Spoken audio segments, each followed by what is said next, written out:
So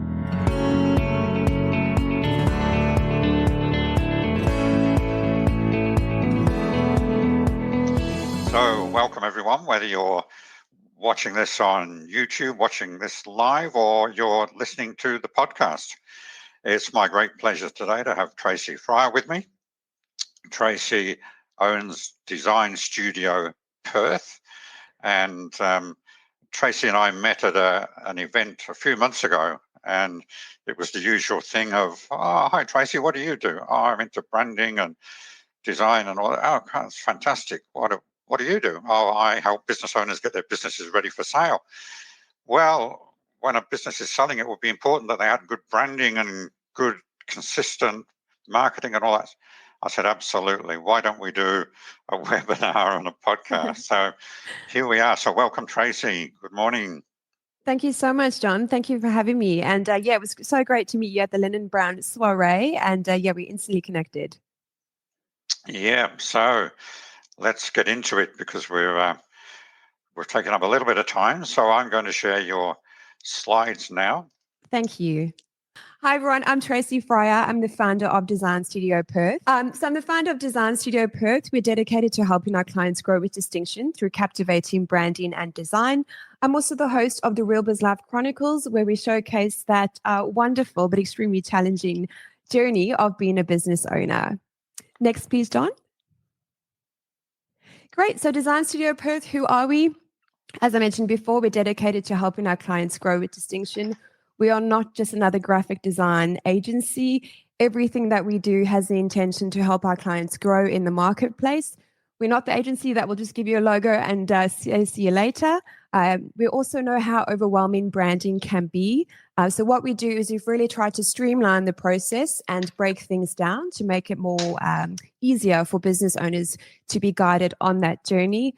Part of our other mission is to really help business owners take their brand from standard to strategic. So like anything, if there's no strategy behind it, you're not going to get that return that you're hoping for. So any type of marketing, any type of branding, we really want to make sure that there's a strategy. Otherwise, again, we're not going to get that return. So that's a bit about Design Studio Perth. And we have an amazing team of creatives, of in-house copywriters, graphic designers, web developers, and web designers as well. Thanks, John. Next, please.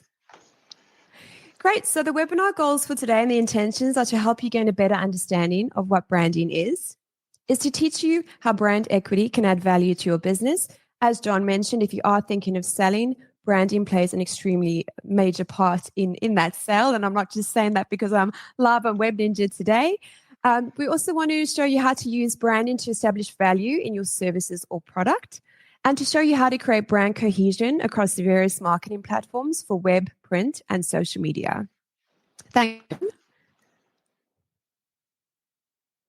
Great. So what is a brand? So the infographic at the top there illustrates that on the left-hand side, we'll have our product or service. Most business owners, we have a passion, for what it is that we do, but a lot of us don't quite know how to take that product or service to the market. So on the left, we have our product or service. On the right-hand side, we have our client and our customers, and in the middle is our brand. So brand is a perception in the eye of your prospect or clients that's associated with your product or service. It's built to represent who you are as a business and how you wish to be perceived in the marketplace. It's also a way, and this one's really important, it's a way to distinguish yourself from your competitors in the marketplace. So I really want to highlight that if you have a business, please do not go and copy and paste from your competitors, because that is, number one, illegal, and you will also get lost in a flooded sea of digital marketing. So we were bombarded with hundreds and thousands of messages every single day. We really want our brand to, number one, align with our ideal client, and number two, really showcase exactly how our business is different. So in terms of our unique selling points, our key messages, and of course, our brand identity. More importantly, branding establishes value in your product or service. So that's a main point down the bottom there as well. Thank you, John. Yeah, just for everyone, a copy of the slides will be available afterwards. So, and on the recording, you can go to full screen to see some of the detail. Thank you. So I love to explain the difference between marketing and branding because there is a misconception that they are the same thing. They are two different things, but they work together. So I like to look at it like dating, right? So marketing is like asking someone on a date, and branding is the reason they say yes. So just want to highlight that our marketing strategy and our brand are two separate things. Your brand always comes first because there's no way that you can go to market if you have no idea, who your ideal client is. You don't have a brand identity, you don't have your messaging framework clearly defined. So your marketing strategy will become really, really difficult. And another thing I want to highlight is that a lot of agencies go straight to a website. So there's absolutely no point building that website if, again, you have no idea of who it is that you're serving and how you make their life easier. So it's not chicken and the egg. It is always egg, which is the branding, and then the chicken marketing comes afterwards. Thanks, John. That's a good way of putting it. Yeah. Yeah. So brand equity. So this plays an extremely important part in the value of our business, especially when we are wanting to sell. So what exactly is brand equity? So this refers to the value that a brand adds to a product or service. So again, we might have, I'm going to just use a watch brand, for example. But the way that product is branded can really add value to that product. And we can also command a higher price point, which means more profit for our business as well.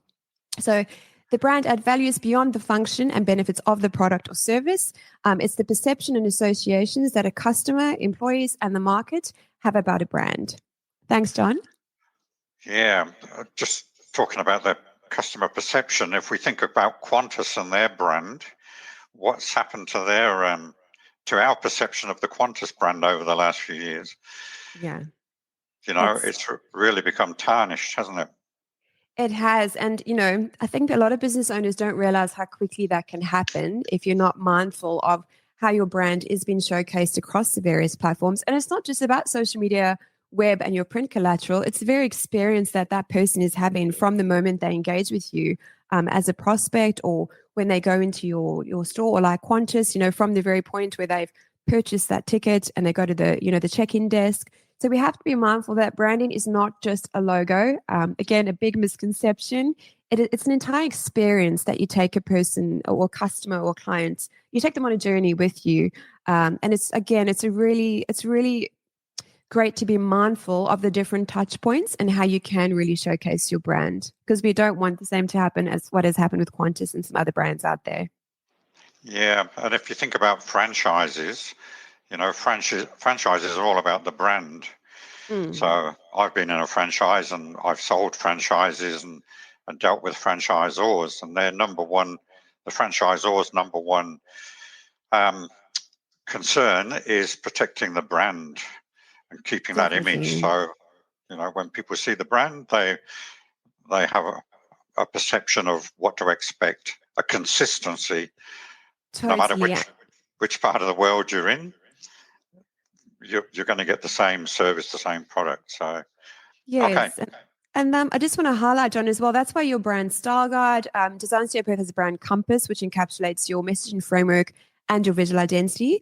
But that document, essentially, especially if you are in the franchise model, it's guidelines that has to be adhered to maintain that brand consistency throughout. So people can't add their own, colors and their own sort of things along the line. It's really important, that document, as it preserves the brand moving forward. So the key components of brand equity, and for those listening to the podcast, I'm just going to walk through the slide here. So brand awareness. So do our prospects, do our ideal clients know about our brand or our business? Are we really leveraging the different touch points, the different platforms? Social media, so many of us hate it. But again, I encourage you to really embrace those platforms. It's free organic marketing. We can all become rock stars in our own space, but yet we're depriving ourselves that opportunity to get on there and really showcase how it is that we're different. So really use YouTube, LinkedIn, network in person. As my advisor always says, business is and not all. So really make sure that your brand is out there. If you're going to hang behind your computer and stand in the radar, well, no one's ever going to know how great your service or product is. So we live in a wonderful time where we have so many opportunities to really get out there and make ourselves known. And do it cheaply as well.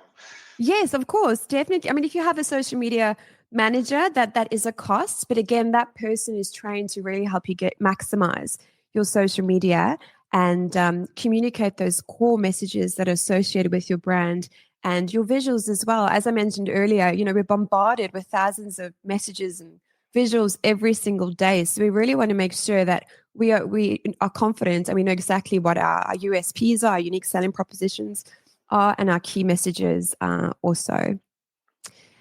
So in terms of our reputation, this is a key component of brand equity. Along with it establishes trust and loyalty. And a great way to do this is through testimonials on your website, on your social media, through videos. It really gives, the person on the other side or the person that might be thinking about working with you the opportunity to put themselves in one of your clients' shoes and sort of get insight into what it might be like working with you or, buying your product or your services. So again, we really want to look at your brand media, so your photos, your videos. Video is very hot at the moment. So if you are trying to be brave like I am and embrace video, I highly recommend that you use video, get on TikTok. TikTok is one of those platforms that I was wrong about. I thought you had to dance around in your underwear and sing, but you don't. I'm very pleased. So you can, get on there. It's a platform probably how I think Instagram was 10 years ago. You can get a lot of, you can really leverage the platform, get a lot of exposure. And again, it's just great to get in front of everyone as well. The other key components of brand equity is an increase in your business value. So if you think about it, if you don't have your brand established, if you have no idea what your USP is, if you have no idea, who it is that you're serving, Design Studio Perth's ideal client is Steve. If you haven't thought about your Steve and how you make his life easier, well, if you are thinking of selling your business, a potential buyer, investor is going to ask you if you have your ideal client profiling done, if you have your USPs, your messaging framework all established. And if you don't have that, well, it's a decrease in your business value. Perceived quality is a big one. And I'm going to share a slide in a mo on Louis Vuitton and just how that premium branding has really allowed them, should I rather say, to sell their beautiful bags and their clothing at a much higher price point. So I'll touch more on that in a moment. And the other key component is brand identity. So as John and we all recognize each other by our facial features. Your brand identity becomes the face of your business. A brand is a living thing minus the human element, and it has personality. What does your logo look like? Your colors, your fonts, what messages are you conveying to your audience as well? Yes, next slide, please, John. Great. So how exactly does brand equity add value to your business? So as I touched on earlier, it helps the perception of increased value in your product or service, but it also adds value to your business. So any type of marketing, branding, strategy, system that we implement into our business, it's always adding value to our business at the end of the day. Competitive advantage. So depending on what industry you are in, I can assure you that not every business owner thinks about their brand. I know when I first started my business, I was so driven by the passion of, that I had for what it is that I'm doing. And I'm sure a lot of business owners are the same. They could be an accountant or a lawyer or, sell a beauty product, whatever the case may be, but they're not thinking about these things. I come across so many business owners who do not have any idea what their key messages are, who their ideal client is. So it really does give you that competitive advantage in the marketplace. And something I want to highlight there, if you are using Canva or a logo generator or Freelancer or any of those platforms, bear in mind that millions of people have access to those platforms as well. So the likelihood of your logo being unique and custom to your business is very slim. So if you are looking to take your business to that next level, I highly recommend, again, I'm not just saying this because I'm in the space, like have something that is custom and unique to you and as unique as your business. And you need to own the rights to it, because if you do it on Canva, you don't own it. Great point. Thank you, John. Yeah, so that relates to our IP and actually trademarking. So trademarking your logo, that it actually belongs to you. And if someone does attempt to try and copy it in any way, you can, of course, take legal action. But, if you trademark it, it belongs to you. And again, Canva, like John has mentioned, you can't trademark those assets because the platform is designed to, empower everyone to have the ability to design. But at the same time, it's making everyone look the same because everyone has access to those assets. And the same with stock photo websites as well. Stock photos are great, but I highly encourage you again to be brave and get out there and have a bespoke brand photo shoot, because again, there's only one of you and there's only one of your team. And those photos belong to you, and you don't have to worry about another accountant or lawyer or picture of Perth being used. Those are your bespoke photos. Yeah. Yes, did you want to add something, John? Yeah, well, it's the same with using artificial intelligence, AI, and chat GPT and things like that. If that's creating, even if you're using it to create product and things like that, again, who owns the IP? You'll find that you don't. No, that's a very good point. And the lawyers are going to have a field day. I did a webinar like this with Juan Perez, a lawyer who specializes in IP and patents and trademarks and all of that. And with the introduction of AI, it's the lawyers are going to have a field day. Definitely. So, all these sort of things. Just going back to that increased value thing. Yes. A guy called Daniel Priestley, who I follow religiously, everything he puts out.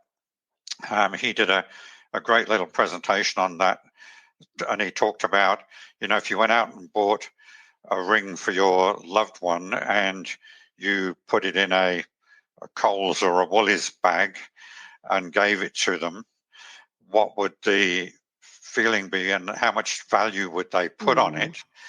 But if you did the same ring and put it into a Louis Vuitton or somebody like that bag package with a ribbon around it and gave it to them, then how much value would they put on it? And it's the same with our customers and our clients. They want to see your service or product nicely presented. So, how you come across and how you present things will enable you to charge more or get more for your business when you sell it. Yeah, and that's a great point, John. That's I think the Coles bag will probably be a no to the proposal, and the Louis Vuitton probably a heck yes. So okay, you'll probably cover that a bit later. So I don't want to steal your. No, that's fine. All good. Next slide, please.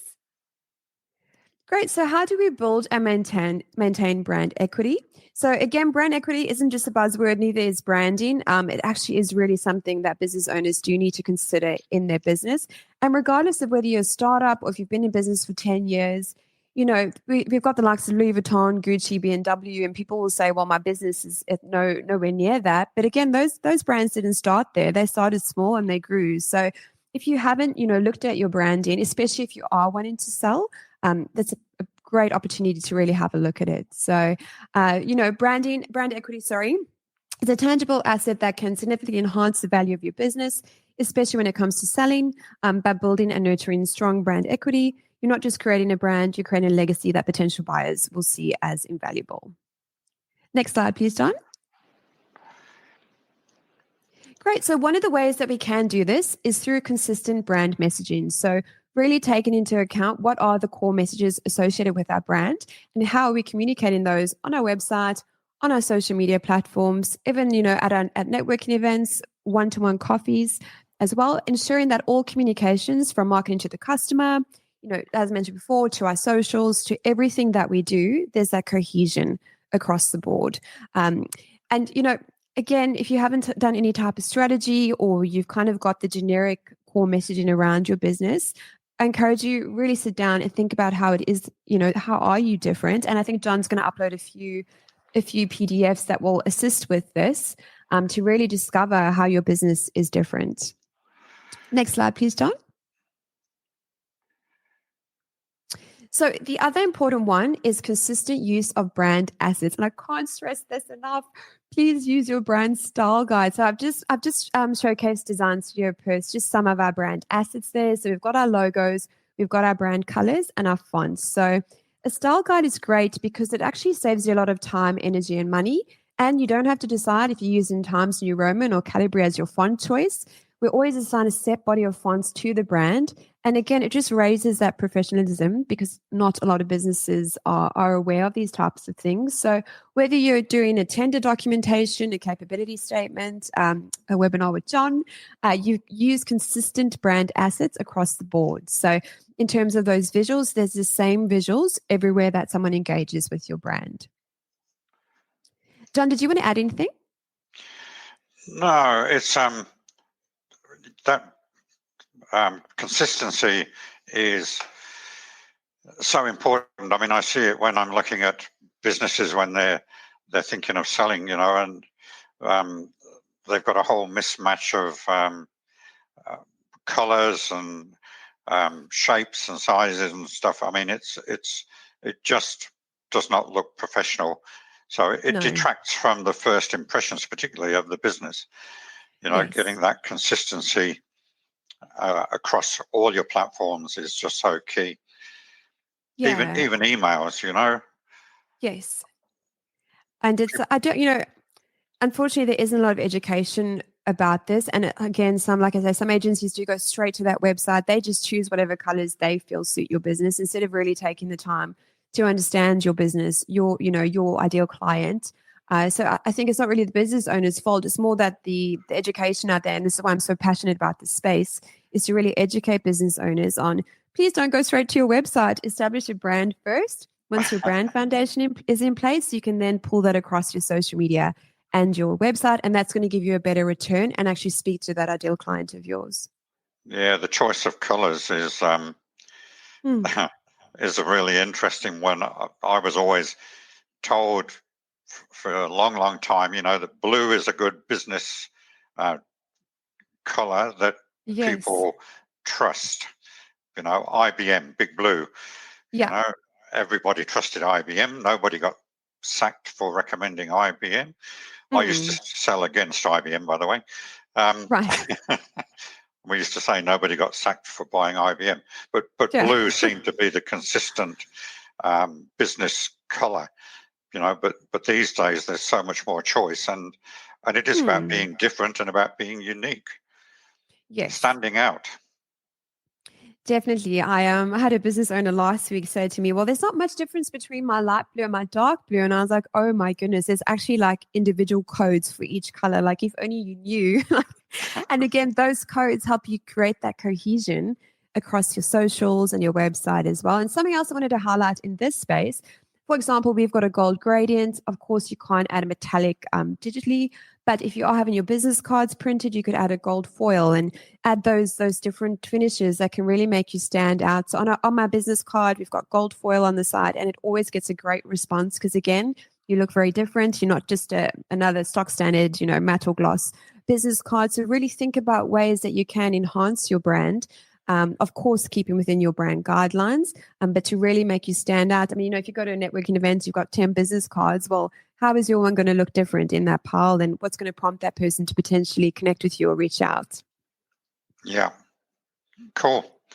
Next slide, please, John. Great. So as I mentioned as well, it really adds to our higher quality of products and services. So Louis Vuitton is a great example. Their business was valued at $26.3 billion last year. Their profit margin is 98%. The average bag costs around $170 and it retails, now this is I think a very low starting point, at $8,500. Their bags go up to 50 grand and so on.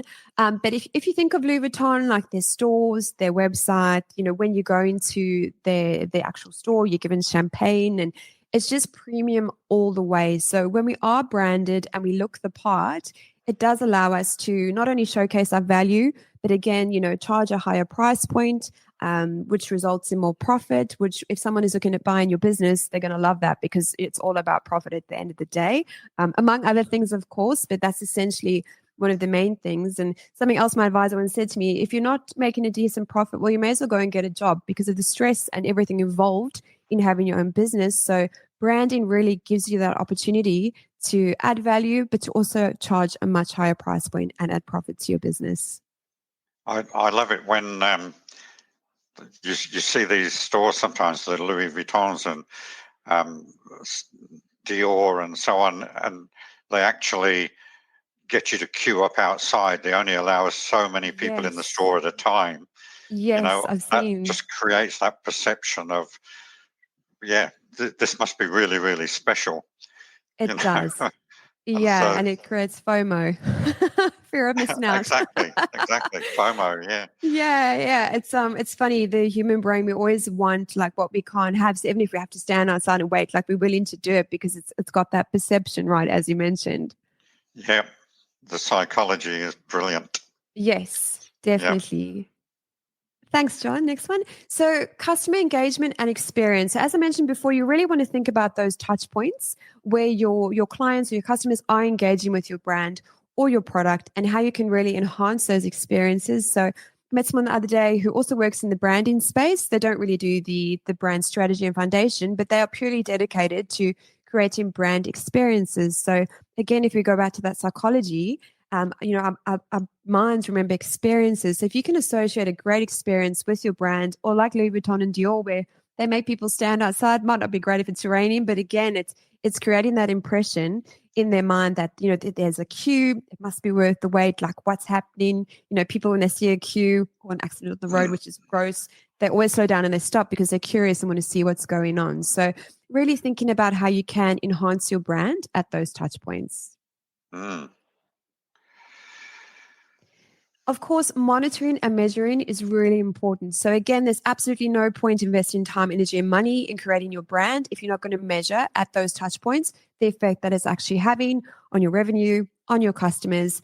So great ways of doing this are through market research, customer feedback. Something I like to highlight with customer feedback is that everyone is very time poor.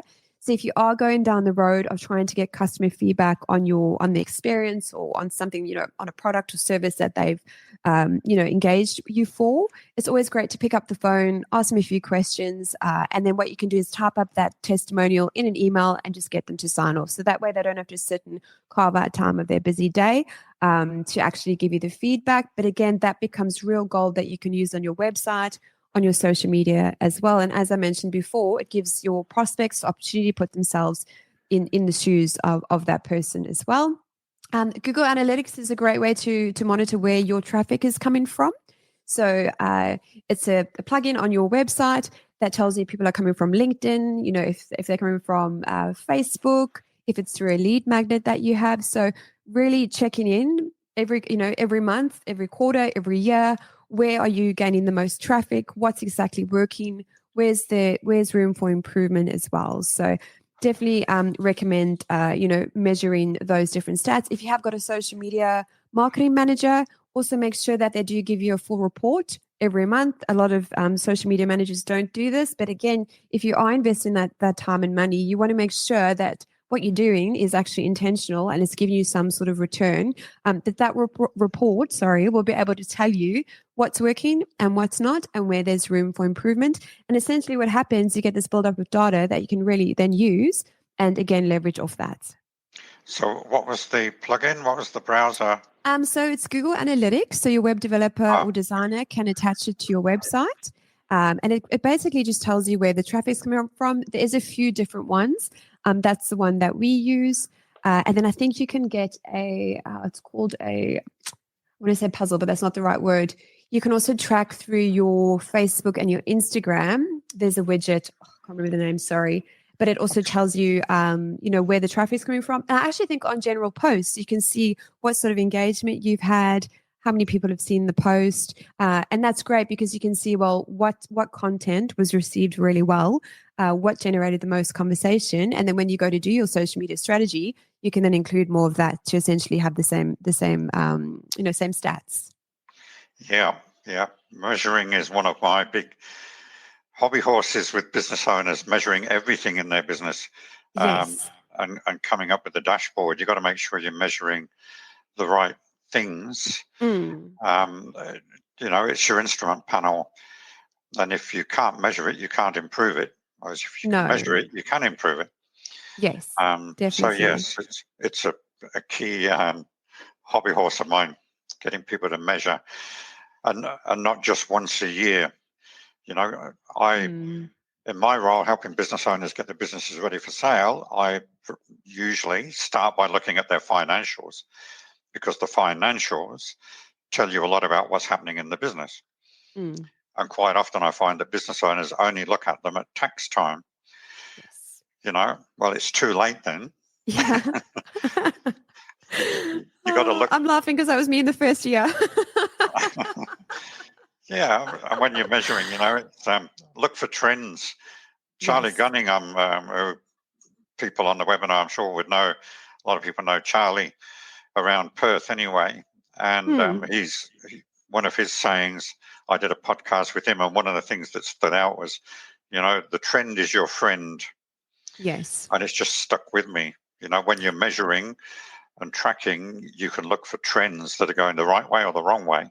And then you can do something about it. So, yeah, sorry, I just had to No, please. have my little rant on that. Yeah, of course. It's really important. And I wish I had known that in my first year, because I was that person who was just like, I have no idea. I'm just kind of going for gold. And then tax time would roll around, and then I'd look at my numbers. And then obviously through working with an advisor and a coach, realize that, it's very important to track those metrics throughout. So, for sure. So at Design Studio Perth, we have our branding pillars. So essentially, when you're trying to do any type of marketing, and again, this goes back to the value that it adds to your business when you are wanting to sell, you need these 3 pillars to align with your ideal client. And when you go to do those marketing tasks, you'll need these 3 pillars to create those marketing projects, should I say. So the first one is your brand messaging. So this is how you'll sound. It's the words that we use, on a website, on our social media. It refers to your brand tone, your ideal client. So as mentioned, we've got Steve. You might have a Mark or a Bob or a Jane. And it also stipulates your vision and mission. Again, if you haven't got your vision and mission defined, please carve time in your schedule and create this. Because again, if someone is looking at buying your business or even your team members, if they don't align with that vision and mission or your values, well, they'll naturally tap out throughout the candidate, recruitment process. So if someone does align, again, that saves you a lot of time as well, because then you can take them through that recruitment process too. The second one that we have is our visual identity. So this is your logo, it's your brand colors, it's the face of your business, your brand fonts as well. And it's essentially how you're going to stand out in the marketplace. As we discussed earlier, if you are using Canva, a lot of people are using those assets on there because it's a public platform, really. So looking at your logo, is it aligned with your ideal client? Have you potentially got pink in your logo when your ideal client is male? Guys like pink, but yeah, just think about this very simple example, but just thinking about your logo and does it actually speak to your audience as well? Again, just want to highlight that with your visual identity, if you've just got a logo, I really encourage you to have that brand style guide built out, because if you work with different agencies, printers, social media managers, they will start filling in the gaps and your brand's going to get very tacky very quickly. And again, if you come to the point where you do want to sell, well, it's going to decrease the value in your business, and the negotiation will be in the purchaser's favor because you won't have that foundation in place. The third pillar is our brand media. So this is how you look. It refers to your photographs, your videos, and any imagery or graphics that's associated with your brand. Cool. Thanks, John. It's getting that consistency again, isn't it? So important. I guess it's like anything in business or life, right? You just have to be consistent across the board. So this slide here illustrates that, again, Design Studio Perth, we have our brand compass, which is our brand messaging, our visual identity, and our brand media. Below are the marketing tasks. So we need these 3 pillars in order to create our website. If we're going to spend $20,000 on an ad campaign, but we have no idea what our brand message is, well, we're not going to get the return that we're hoping for on that ad campaign. So especially with paid ads or any type of marketing, if you haven't got one of these 3 pillars clearly defined, really encourage you to take the time to really define them. We've also got, sorry, John, this pop-up has appeared again from Web Ninja. Also with your social media. So if you have got a social media manager, usually that person is taken on to make our lives easier, so we don't have to sit and think about our social media, because it is a beast. But in order for that person to effectively create copy that aligns with our ideal client or speaks to our audience, we really need to have our brand messaging framework in place that copywriter can then go and pull the key messages from your brand compass and then incorporate that into your social media. And what happens with that is that you have that brand cohesion and those cohesive messages across the board. And I think I heard it takes like 52 different touch points or something for a person to even start noticing you. So if you've got 25 different messages going on, the likelihood of them remembering you is very, very slim. So yeah, can't stress enough. Please have a strategy or framework done that's really going to help with your social media. And because social media management can be quite a substantial cost for a business, you really want to make sure that your brand is being portrayed in the correct way across those platforms. Okay. Next slide, please, John. Okay. Great. So these are some client case studies. So this is Paul Klassen. He's a business advisor. So we established Paul's brand. We then filtered the brand through onto his website, onto his capability statement. And I can say this, Paul was someone who, I guess, wanted to stay under the radar, but through actually establishing his brand, he now looks the part, and he has been able to launch his group coaching. Sorry, John, do you mind to go to the next slide, please? Yep. Thank you. He's been able to obviously grow his profile across LinkedIn, social media. In terms of his group course, he's been able to launch that as well. And I often say to business owners, if you don't have anything to go to market with, no one is going to know how brilliant you actually are. So again, our branding, it gives us that opportunity to showcase the value in our service or product, but really gives us the opportunity to showcase how we are different. So Paul also reported that he had a substantial revenue increase because, again, he was able to use his brand compass to, create marketing collateral on his website as well. And of course, we had the new service launch of the group coaching. Thanks, John. Next slide, please. Good to see he used a base color of blue. Yes. The next one's different. So this is Farnese. Now they create stone masonry machinery. So Alex, another incredible business owner, had 6 different businesses that were happening. I think 4 of them were branded differently. But what was happening is that Farnese was looking a lot smaller than what Farnese actually is. So through our brand strategy and working with Alex and John, who are legends, we refined the brand. We really looked at, the ideal clients that each of those parts of the business was targeting.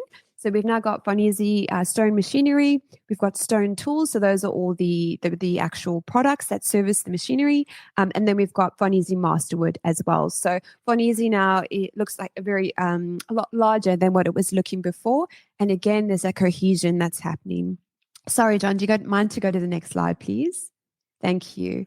So we've got our modern brand identity. So again, we built out the brand compass. Their brand messaging framework is clearly defined. There's cohesion across the 3 different parts of the business in terms of their visuals. They've got a new premises that is opening in Malaga very, very soon. So it's been great to see little snippets of how the visual identity has been used in terms of the signage, in terms of the actual design of the retail store itself. So absolutely an increase in brand equity as well as we've refined the brand and really got clear on who it is that we're serving and what our brand stands for. It's really added value to Alex's business and improved marketing as well because there's a brand compass in place. Any type of marketing that Farnese does, they don't have to reinvent the wheel or waste time trying to think about what am I going to use today, what colors, what fonts, because everything is encapsulated in their brand compass. It makes it easier, doesn't it? When you've got a style guide and everything's, yeah. Yes, 100%. And it's just the amount of time that it saves. I mean, I think a lot of business owners, we start our business to free up more time in our life and to do all those things that we want to do. But a brand style guide will save so much time, energy, and money. And it's a great tool to share with your team.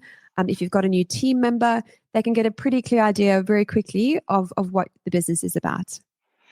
And when you come to sell your business and you present a style guide to the prospective buyer, it's, just a massive plus point. It definitely is. Yeah, because essentially they don't then have to go and try and create a brand. I mean, if you've got 40 years of history, and I see so many businesses, 40 years of history, and they've done really well. They've just used a logo. But if you're at that stage where you do want to free up your time, go traveling, whatever it is that your dream is, if you haven't built that brand, that potential buyer will then have to go and essentially do that. So it actually saves them a lot of time as well. Yep. And I mean, that's, why people buy franchises and buy into a franchise and become a franchisee, because the branding is all done. A lot of the Yes. marketing is done for them and everything. So that's what you're paying for when you pay to join our franchise. Yeah, very, very true. Thank you for mentioning that, John. So I've now made available the download of the slides.